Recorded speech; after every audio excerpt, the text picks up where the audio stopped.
Welcome to the stream, everyone. My name is Brian Craig, and of course, this is where MAGA comes to talk. And the President of the United States of America, Donald Trump, he caught NBC News trying to craft a fake news narrative for the sole purpose of I don't think so much creating scandal amongst himself, but to try to distract from this disaster with Nicole Wallace the other day. So I'm going to break all that down. We're going to get into it. If you're new, make sure you subscribe. So I saw this on X yesterday, and it started really blowing up. And you look at this, and there's a few stories of this. Trump explodes at reporter for asking about Rubio and Musk's fight. This is Mediaite, which is left-wing and, hates every Republican, especially Trump. Here's Mediaite. Marco Rubio and Elon Musk had a knockdown, drag-out fight on Thursday, and Trump sided with Rubio. Oh, my goodness. Yeah, Musk is out. And let's read this. Secretary of State Marco Rubio. This is Mediaite, and this, by the way, was started by the fake news New York Times. All right, Secretary of State Marco Rubio and Elon Musk reportedly had a knockdown, drag-out fight at Thursday's private cabinet White House meeting that only ended when President Donald Trump intervened on Rubio's behalf, according to the New York Times reporters Jonathan Swan and Maggie Haberman. Per the New York Times, Rubio endured a torrent of criticism at the meeting from Musk, who accused him of firing nobody at the State Department, pouring fuel on a fire that had already been burning. And you can see what they're doing here already is writing a novel, right? I mean, look at how they word this. You gotta love it. Pouring fuel on a fire that had already been burning. Oh, yeah. Mr. Rubio, this is back to the New York Times. Mr. Rubio had been privately furious with Mr. Musk for weeks, ever since his Doge team effectively shuttered an entire agency that was supposedly under Mr. Rubio's control, the United States Agency for International Development. Now, keep in mind, Marco Rubio, these people that work at these State Department affiliated organizations, he's no friend of any of them. I mean, they're hacks.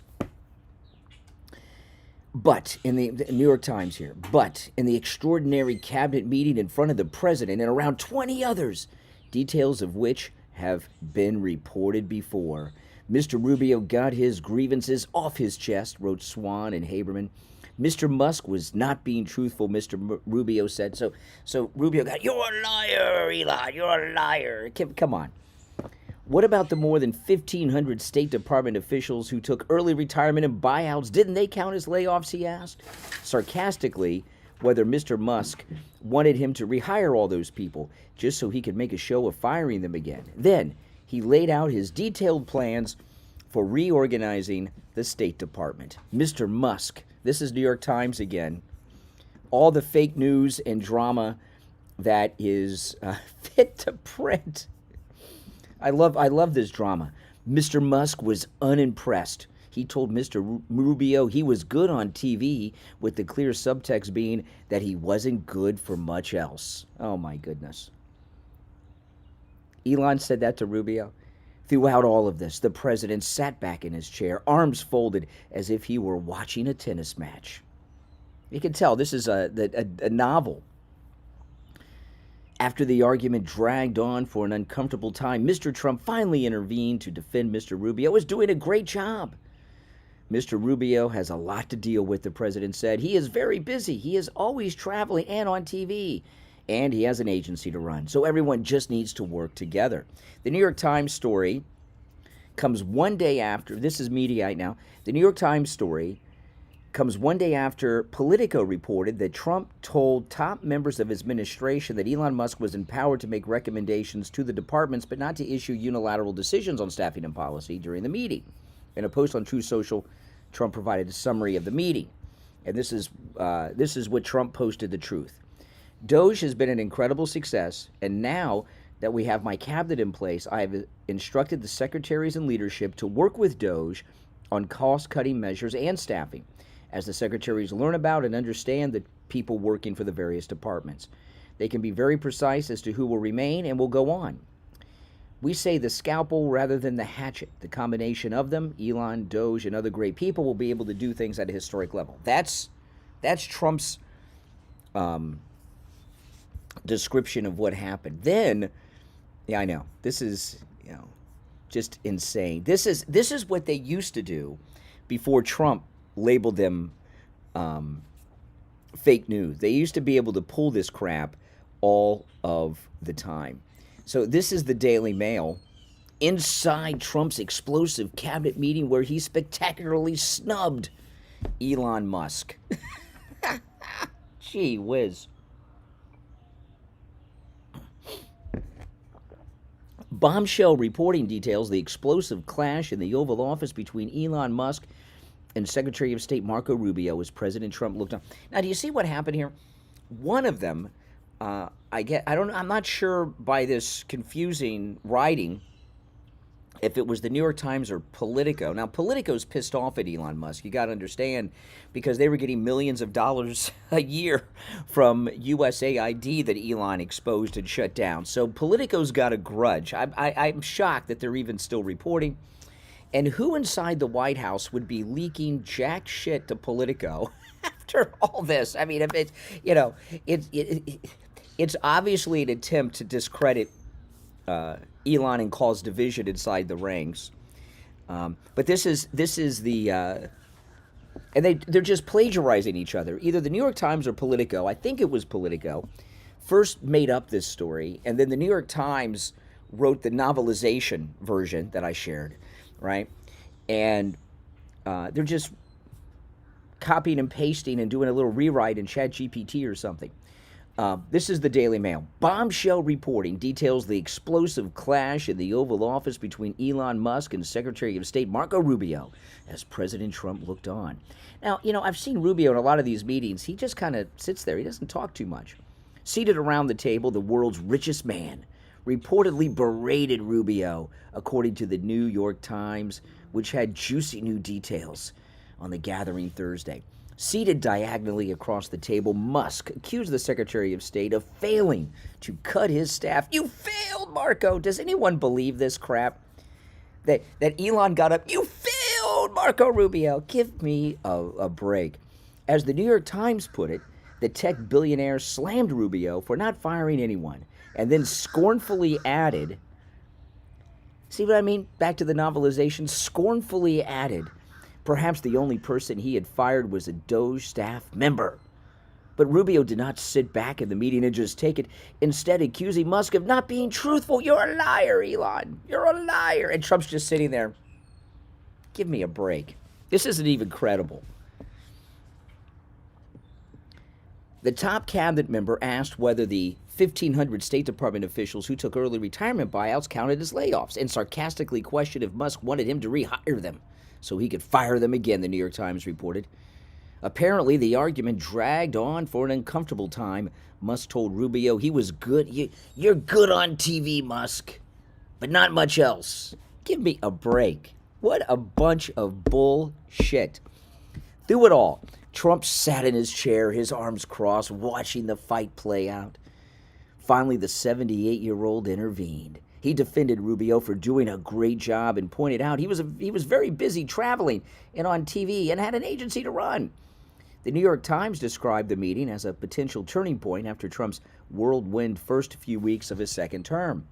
It also signaled for the first time that the president was willing to rein in Elon Musk. See, that's their whole thing. They want Elon Musk reined in because he's cutting off all their embezzled money from the taxpayer. and his Doge team's work has caused chaos and confusion across the federal government. I don't think so. I just think these fake news. Wasn't the New York Times getting money too from that, if I remember? Oh my goodness! These people are out of their freaking minds. While the fiery clash on Thursday has only just come to light, the meeting itself was widely reported as Trump gathered his cabinet and made it clear they are in charge of the hirings, not Musk. He's not in charge. Give me a break.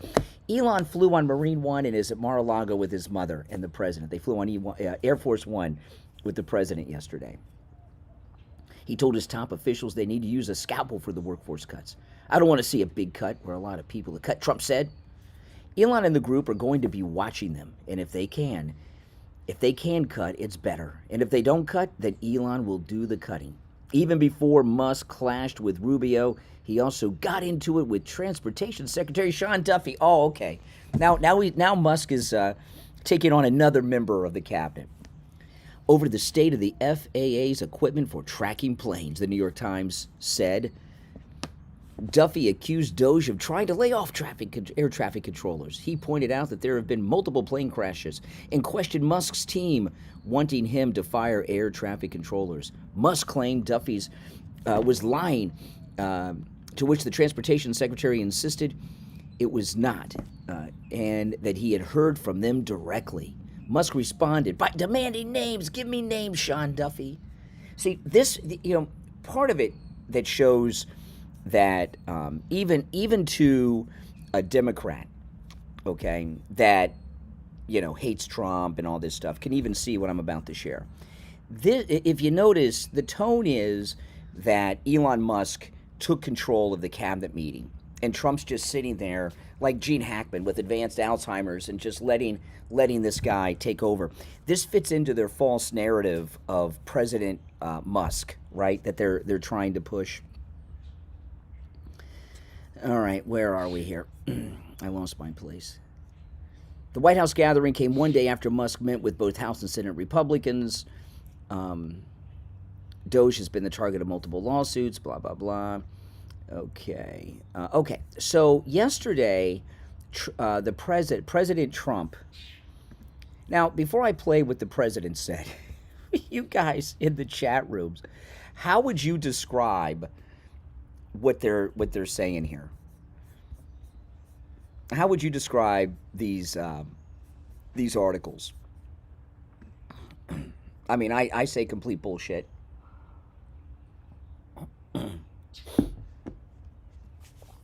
Yeah, I mean, this is total insanity that they would put this in the news and think that anyone would buy it. The only people that buy it are, the Trump haters. The Trump haters. See, I told you, Musk is in charge. Musk is in charge. And it's an interesting thing because writing has a voice, and you can tell the voice of these fake news articles is the voice of these Trump haters who are trying to push this false narrative that Elon Musk is the president, not President Trump. So everything is about him being in charge, and that's, Musk, not Trump. And it fits into that narrative. So the president was asked about this yesterday in the Oval Office little press conference he had. Clashes eventually between Secretary Rubio and Secretary. No clash. I was there. You're just a troublemaker. And you're not supposed to be asking that question because we're talking about the World Cup. Elon gets along great with Marco, and they're both doing a fantastic job. There is no clash. Mr. President, bottom line. Who are you with? NBC. Oh, no wonder. That's enough. NBC. Who has more authority, Elon Musk? Yeah, that's enough. Who you with? I love when he does that. Yeah. Oh, NBC. Okay. No credibility there. I tell you, these people. I know. Now, last night, I did a live stream last night when this happened. So if you caught my live stream last night, you heard me talk about this. This was insane. Now, last week, last Saturday, I was telling you about the fighter jets that were flying over and around my house, and we found out that there were on Saturday around 11, again around 12, and a third time around 1 in the afternoon. There were violations of restricted airspace around Mar-a-Lago, and they scrambled fighter jets. F-16s were flying everywhere in formation. And here we are a week later, and we haven't gotten any updates on that. I've not seen any updates on it. Who they were these people arrested, what type of aircraft, nothing. And I find it odd. There was a story explaining what happened late in the day on Saturday. Sunday stories were just a rehash of that story, and there's been no details. And the president's been coming home every weekend to Mar-a-Lago. And I believe the reason he comes home every weekend is because this is the place that he can talk freely without being spied upon. If you remember, about 2 weeks ago, they found listening devices hidden in the president's desk in the Oval Office. And they took the desk out and refurbished it, and they brought in a new desk. So he's being spied upon at the White House, again, like in the first term. And we don't know when those listening devices were put in. Were they put in when Biden was still in office, or is there a spy that in the Oval Office that planted them after Trump was in office? We don't know. My guess is a lot of the White House staff, like the butlers and those kind of people, are deep state FBI, CIA, NSA spies, operatives spying on Trump. And here at Mar-a-Lago is secure, and the people that work at Mar-a-Lago are people he's hired and have been properly vetted. So I think he comes to Mar-a-Lago to really do business, because that's the one place he feels he can talk without being spied upon by the deep state. That would be my guess.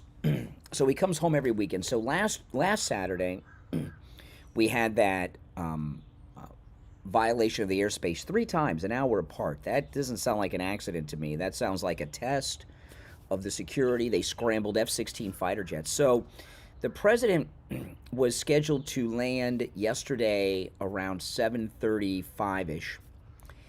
And if you remember, a couple weeks back, I went up to make a YouTube video, which is on my channel here, of the president returning home to Mar-a-Lago. And it was the first time I was going to see him as president. And the president's limousine, the Beast, was traveling at full speed down the highway. I've never seen it do that before. He usually drives at idle speed and wait, and it was full speed. And it was obviously for security reasons. So then last night, I saw something that I've never seen before with the president. And I'll tell you, I'm close enough to Mar-a-Lago. When the president flies to, like if he goes to an event in Miami, he takes Marine One. It flies right over my house. And in fact, Marine One flies over my house, and it has a complete security detail with it. It flies so low it vibrates the house. Like if I were sitting here on the back porch, not only would you hear it, it vibrates the porch. But anyway, so the president is landing around 7:30-ish. 7:35 was the scheduled time. I go out to check the mail.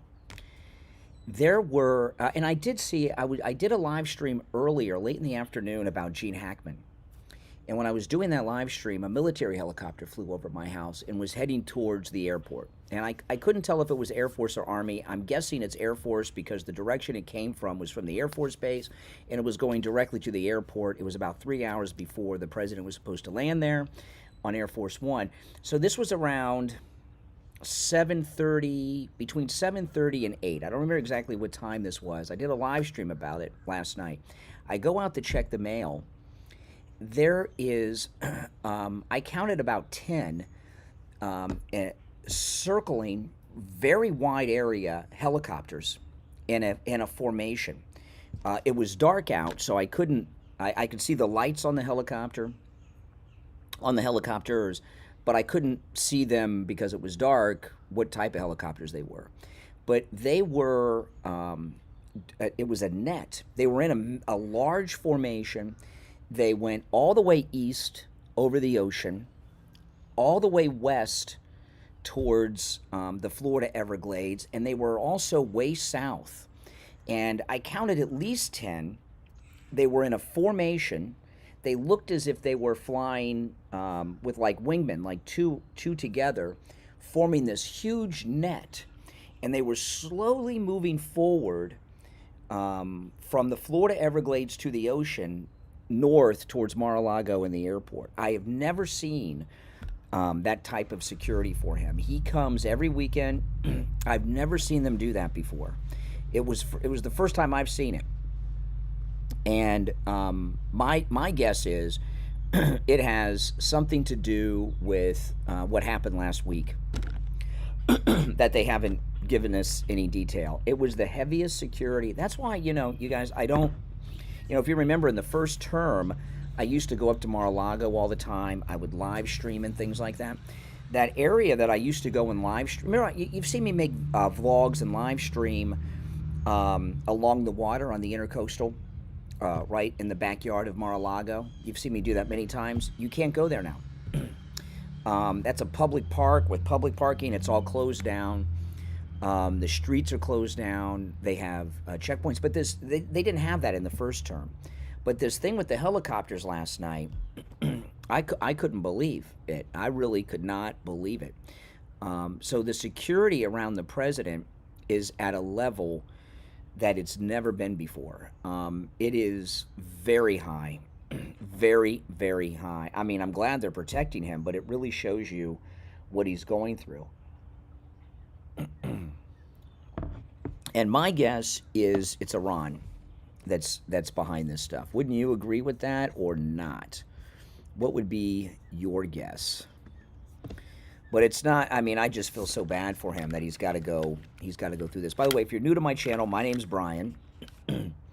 This is where MAGA comes to talk, and make sure that you subscribe. Oh yeah. The thing with the helicopters, I've never seen that before, and anytime the president has come to town, this term or the first term, I'm always on the lookout, because it's really cool to see and experience. Yeah, it's these Democrats really should be ashamed of themselves. They're just terrible, terrible people. So AOC is really losing her mind lately. Let me share this clip of AOC. And I want you to understand, I want everyone to understand that tax cuts cost money. We have to pay for them. Okay. Now first off, this is a big thing. Obama used to talk about this a lot, okay? Oh, tax cuts. Well, how are you going to pay for them? We can't have tax cuts. Look at all the money that Doge has been exposing as waste. And they're telling us we can't have tax cuts. They're giving millions of dollars to the media and all these different things that we're hearing. I mean, for her to make an argument like that's insane.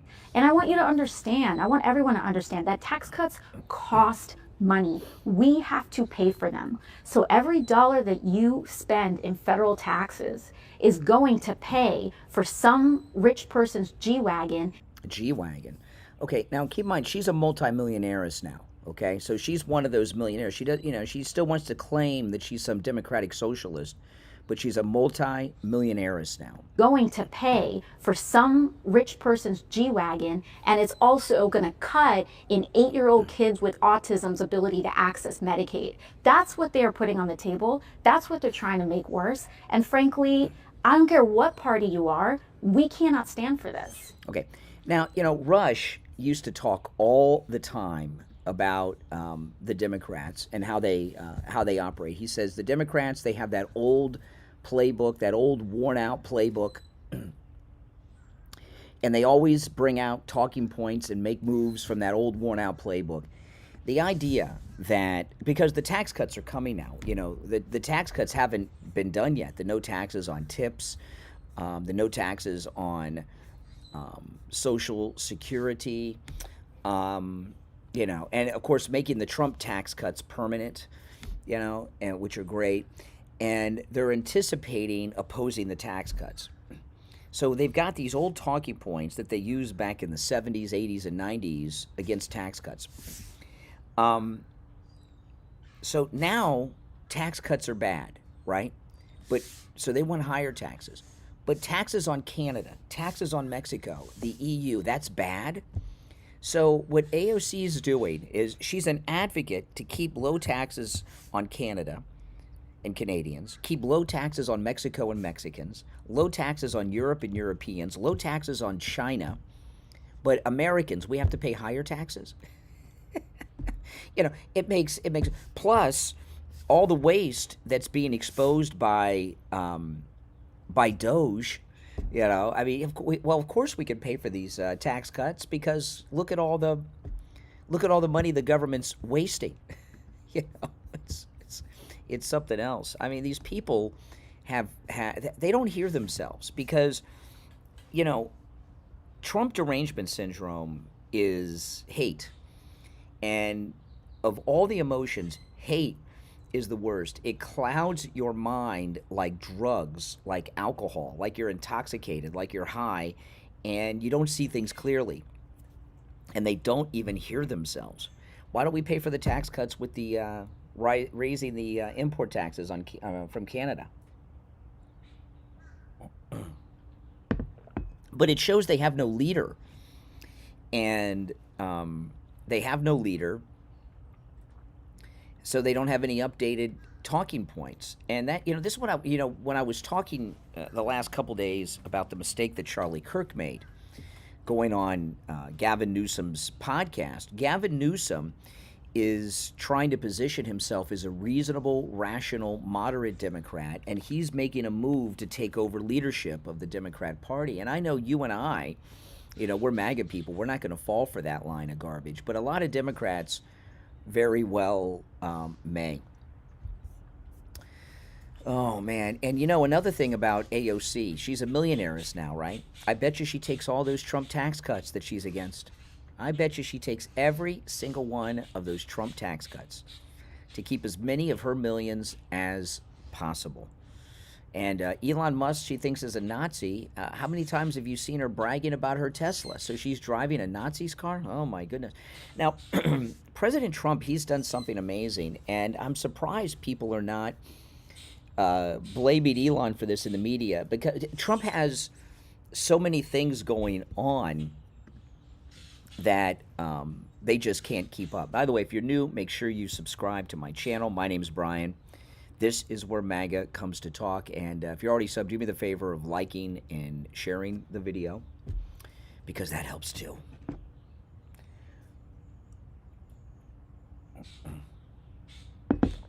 Do you guys think, let me know in the chat, do you think that AOC takes all the Trump tax cuts that she's opposing in that clip I played? Of course she is. Of course she is. Oh my goodness.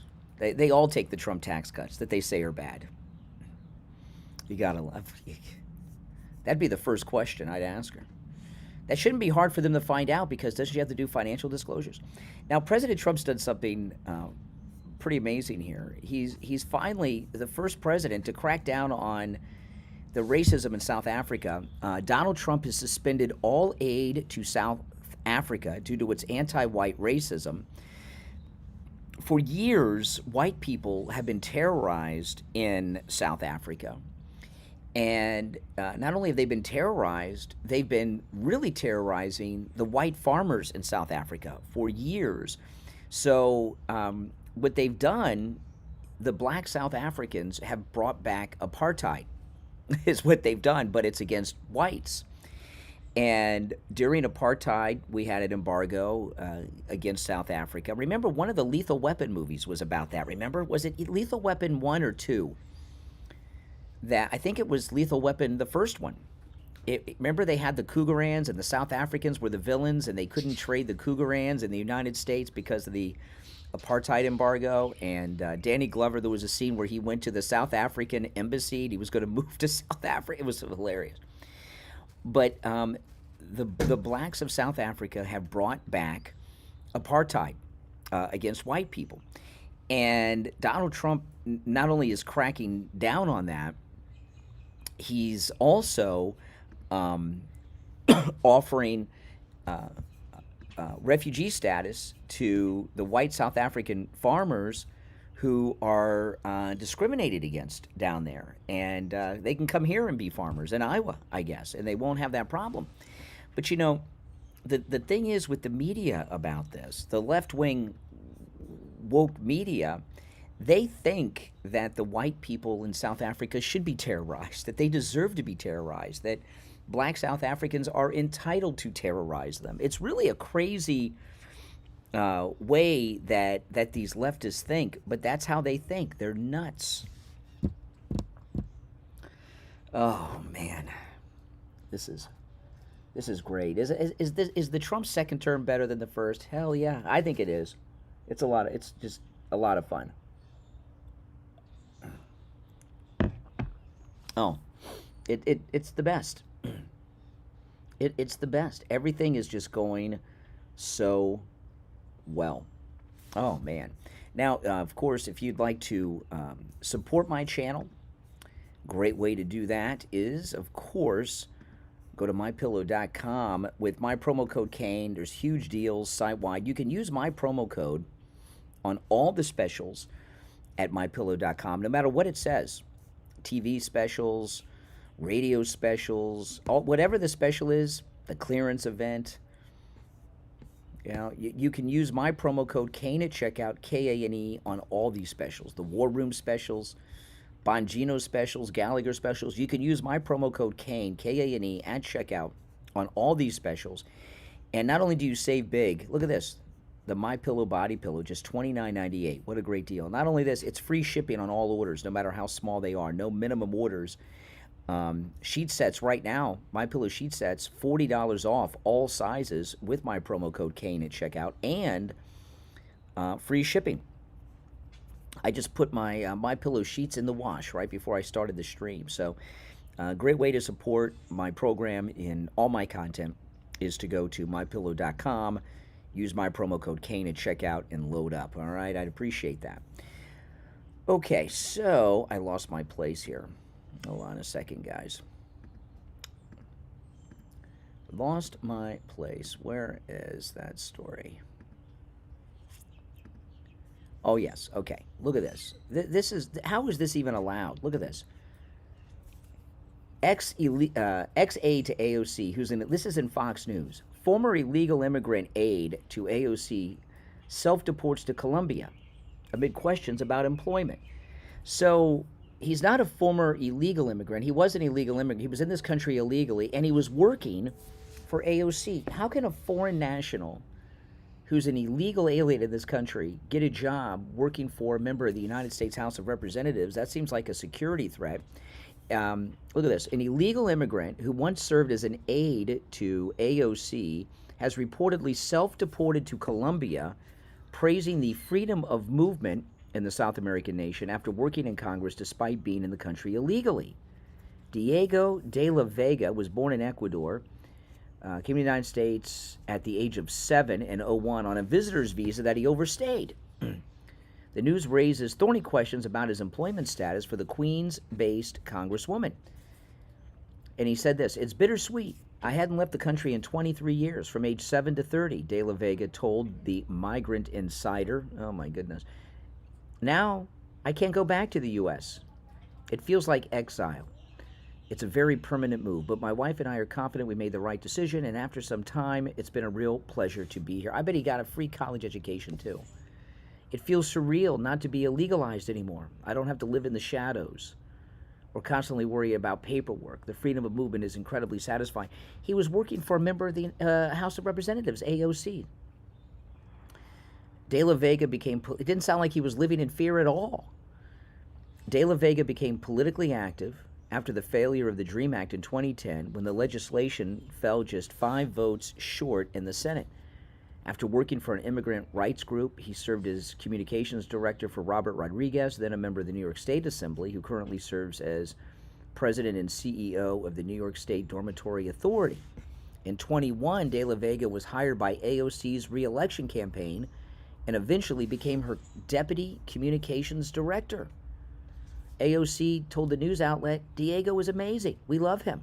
He worked for AOC despite not being a U.S. citizen and illegal. I mean, my goodness. How are these things allowed? And I'm wondering, because we're not really getting the full story here. Did he self-deport because Tom Homan was on his tail? My guess would be he self-deported because he thought Tom Homan was going to get him. That would be my guess, you know. But I'm not too sure. They're not telling us in that story, of course. Now here I talked about this story on my podcast a couple podcasts ago, and this story here. Trump says he's not considering a pardon for Derek Chauvin, who was convicted in the George Floyd case. Okay, now this is another example of the crafting of fake news. Derek Chauvin has state convictions and federal convictions. So if Trump pardoned him, he wouldn't get out of prison. He's got the state charges, okay, the murder charges. So he'd stay in prison. I always tell you guys, never trust a never Trumper, right? Never trust a never Trumper. And this story was made up and started by Ben Shapiro a few days ago on his podcast. And nobody was talking about pardoning Derek Chauvin. Ben Shapiro just started talking about it and pushed this false narrative. And I was talking about it at the time. I said, this was maybe 2 or 3 podcast episodes ago, like I think 2 podcasts back from my most recent episode as of today, as of this moment. And and Ben Shapiro was just trying to screw Trump over here. What benefit would it be for him to pardon him? Now, I don't think Derek Chauvin should be in prison. He did not get a fair trial. He had a lynch mob after him, okay? But a Trump pardon wouldn't let him out of prison because he's got the state charges, the murder charges. All it would do would be to cause racial division and turn a lot of people against Trump, probably who are for him, breathe life back into the Black Lives Matter movement, which is pretty much evaporated right now. So why did Ben Shapiro make this up? I'll tell you 2 reasons with Ben Shapiro. Number one, he's a never Trumper. Don't ever let him convince you he's not. He's a big never Trumper. He hates Trump. He pretends to support Trump because he, doesn't want to destroy his program and his empire. But he's a never Trumper. So he planted this out there to try to screw Trump over. As an establishment never Trumper, he thinks MAGA people are stupid. Ben Shapiro thinks of us in the MAGA movement the same way Democrats do, and that we're racist and stupid and all these things, and that this would start a movement against Trump of MAGA supporters. See, if you notice, a lot of this fake news is about trying to cause division in MAGA, like the thing I started with about the fake news about the cabinet meeting with Elon and Rubio and Sean Duffy, And this is another. Those MAGA crazies. Oh yeah, they're big Chauvin people. They're always trying to cause division. The other thing too with Ben Shapiro is Ben Shapiro's out. No one talks about him anymore except me. I'm talking about him now, but because I'm exposing him. But he's not a part of the movement. No, he's not referenced to. You guys that are watching me, when's the last time you watched Ben Shapiro? I haven't watched or listened to him in a long time. This Derek Chauvin thing that he said, I saw a clip that was in my feed on X, is how I saw it. And he is a never-Trumper, but he's also out. Ever since the thing, he's had, the Daily Wire has had 2 big hits against them. Losing Candace Owens, and again, I agree that she's an anti-Semite and all that, but losing Candace Owens was a blow. And then the thing with Brett Cooper is that I think that the guys over at the Daily Wire, who are a bunch of very self-important dorks, I mean, they're just dorks. Jeremy Boring with the bent key around his neck, Michael Knowles, who's always doing these things with OnlyFans girls and with his cigars, so he's a man, and the other guy with the beard, I know he did some good stuff with that movie, but he spends a little too much time with the beard.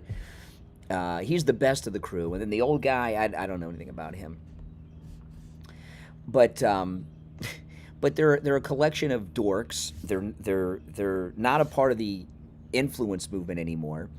And I noticed a lot of movement by Ben Shapiro and them to try to be relevant. They were the whole 4, right? Ben Shapiro, Jeremy Boring, no, 5 of them. There's 5 of them. Ben Shapiro, Jeremy Boring, Michael Knowles. The other 2 I can never remember their names. The guy with the beard and the old man. They were on stage talking amongst themselves at CPAC, which obviously they probably, that's probably like a paid sponsorship kind of thing. And then when I was watching the president's address to Congress the other night, I saw Ben Shapiro and Jeremy Boring and his crew up in the audience, which they got their way into somehow. So Ben Shapiro is working pretty hard trying to be relevant again. So I think he was trying to get a thing going with that, and it just failed. That's the best way to put it. It just failed. It didn't work out for him. So he's, and I expect some more stunts from him because he's out of the loop now. I mean, that's just it. He's out of the loop, and you know how these guys operate. They always want to be in the loop. Again, if you're new to my channel, my name's Brian. This is where MAGA comes to talk. Make sure you subscribe if you're new, and if you're already subscribed, please like and share the video if you don't mind. Jeffrey in the chat, he said Shapiro tried to buy Tim Pool and Tim Pool rejected the deal, too cheap. I heard that. It seemed like that. I don't know if that's been confirmed, but has Tim Pool confirmed that? Because I did hear that, and then Tim Pool was teasing something big was happening, and then it didn't happen. So maybe. But the Daily Wire took a big hit with losing Candace Owens and Brett Cooper. I think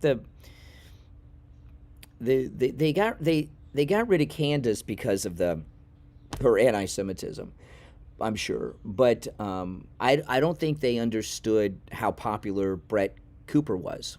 Because Brett Cooper was a big blow to them, and now she's blowing up, doing her thing, that she broke free of them.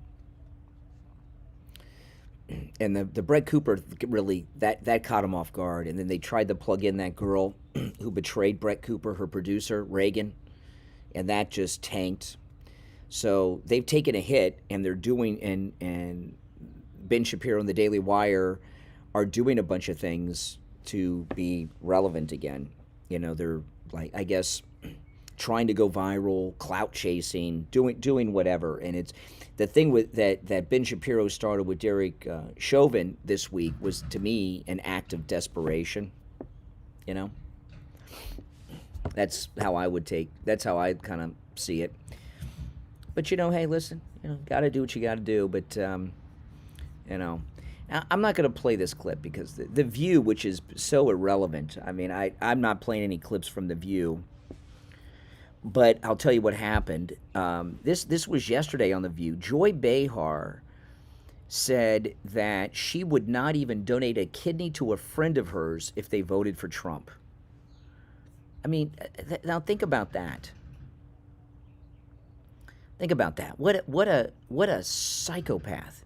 So she would let a friend of hers die because they voted for Trump? And she thinks that makes her look good? You know?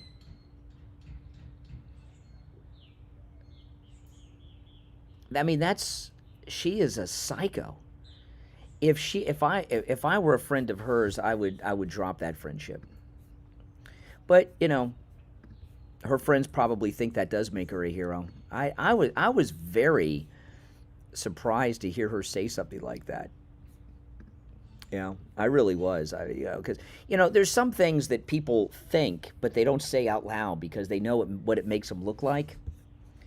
But Joy Behar, I guess she's lost that filter. No. B. Medley in the chat says, can't stand Reagan. Not Ronald Reagan. Reagan that replaced Brett Cooper. That was just a dumb transition they did. I don't even know if she's still doing that show. Reagan. I don't know. Should she keep doing it? She looks kind of... It's a beautiful day here in Florida. I mean, it is really beautiful. Alexa, what's the weather today?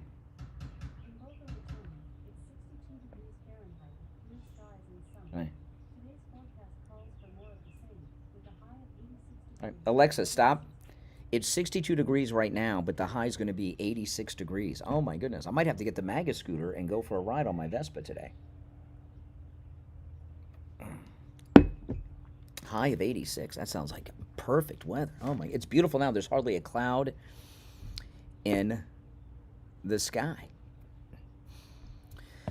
Oh, man. But the View is about to go the way of off the air. Now, this is got to be freaking some people out. Christy, no. The two leakers of the Department of Homeland Security Operation Information Leaks have been ID'd. This is in Breitbart. Department of Homeland Security Secretary Christy Noem announced that two people who leaked information regarding the operations of DHS have been identified. She said, we have identified two leakers of information here at the Department of Homeland Security who have been telling individuals about our operations and putting law enforcement lives in jeopardy. We plan to prosecute these two individuals and hold them accountable for what they've done. So we're going to see an arrest. And let's see here. She made a video about it. Let's maybe play this. Hold on. Everyone, I wanted to give you a quick update. We have identified two leakers of information here at the Department of Homeland Security who have been telling individuals about our operations and putting law enforcement lives in jeopardy. We plan to prosecute these two individuals and hold them accountable for what they've done. And we're going to continue to do all that we can to keep America safe. Wow. And I hope those are high-profile arrests, don't you? Those really need to be very high-profile arrests. There's just no getting around it. I mean, you do something like that. I mean, first of all, you're helping federal fugitives. So if you're giving assistance to a federal fugitive, you're an accessory, aren't you? Don't you? I mean, don't you go to prison for that? I thought you went to prison for that. Well, these two actually might. She said they're going to prosecute them, so they're going to get arrested. To prosecute, you have to arrest, and I'm sure they'll do time, as they should. And that's got to scare a lot of people. It's got to scare a lot of people because, you know, the people in the government are not used to accountability. They're used to being in charge. And we need some arrest and high-profile, not just arrests, but prosecutions. And then we've got, in about 10 days, Dan Bongino is reporting for duty at the FBI. It took him a couple weeks because he's got to wind down his business before he does it. He couldn't just leave his business on a dime. So, you know, my guess is when Bongino gets to the FBI, that's when we're going to start to see some of the big arrests from people that should be arrested, that we know by name. Oh, my kittens are over here. You guys haven't seen the kittens in a while. Pepsi and Coca-Cola. Let me see if I can show them. Hold on. Come here. Pepsi. Pepsi. No, no, over here. Here he comes. Come here, Pepsi. They're not used to all the equipment up here. I've had it here before, but not since they were a lot smaller, so they may not remember. Hey, Coca-Cola. They're just checking out the equipment. No, sadly, our dog passed away. We just have our cats now. Our 3 cats. Luna, Pepsi, and Coca-Cola. And some strays that we take care of. The strays, I call them the migrants, because they're here against our wishes, and they're eating all our food and living off of us. So they're on the dole. So I call the strays the migrants. But no, they're playing. They left. They were smelling the camera and the computer, and then they left. You'll see them another time. Oh boy, let me see what other stories. I have got so many stories, but oh yes, I don't want to miss this one. This is an important one because we're about to get some resolution here. Putin has said he's ready to discuss a truce with Ukraine,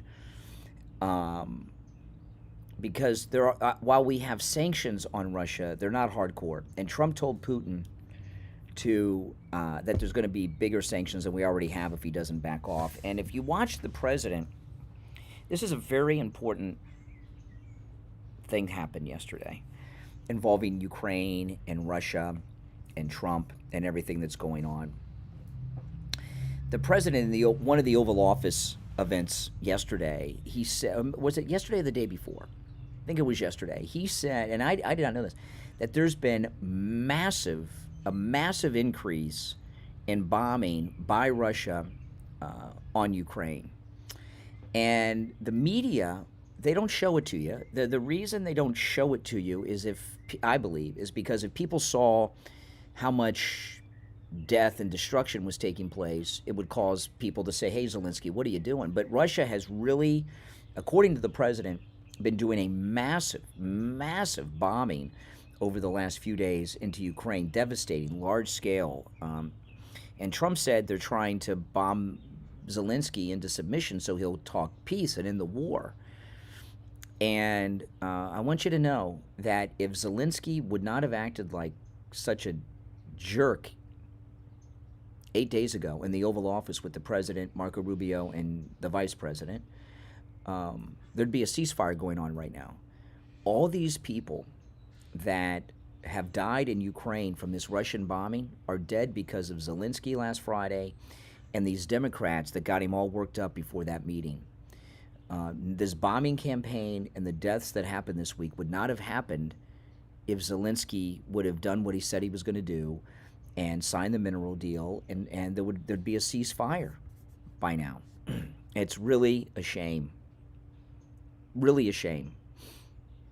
You know, and you know, but and he doesn't care. Zelensky doesn't care. That's just the way it is. Now, if you're new to my channel, my name is Brian. This is where MAGA comes to talk. Make sure you subscribe, those of you that are new. If you're already subscribed, do me the favor of liking the video, all right? I'll see you next time. Take care. Thanks for watching.